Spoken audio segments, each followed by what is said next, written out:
Être au cœur de l'actualité, rendre compte, vivre dans l'urgence du direct, Adrien Borne a trouvé dans le journalisme une adrénaline qui l'a mené des studios de RTL au plateau des chaînes d'infos comme LCI.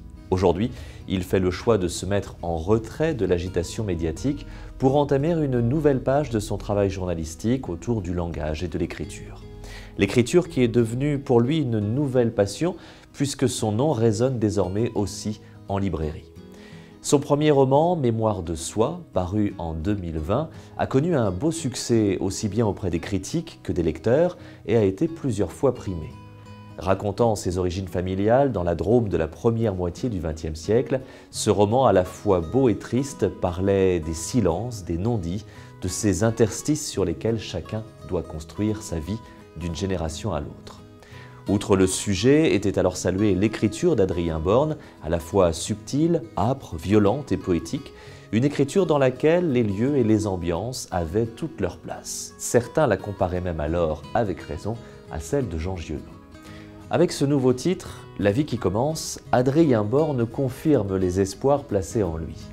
Nous sommes au milieu des années 90, Gabriel a 12 ans, il est seul chez lui, c'est l'été, il est en vacances et il regarde le Tour de France à la télévision.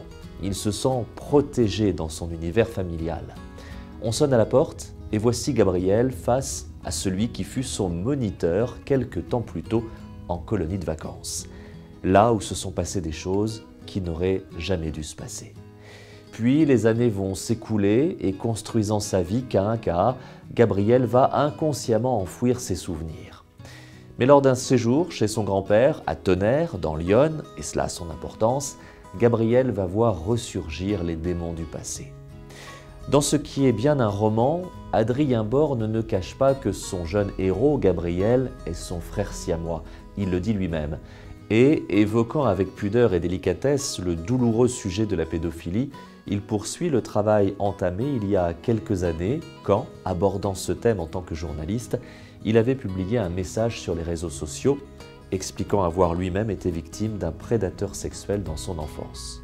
À l'époque, Adrien Borne ne se sentait pas légitime à aller plus loin dans sa démarche.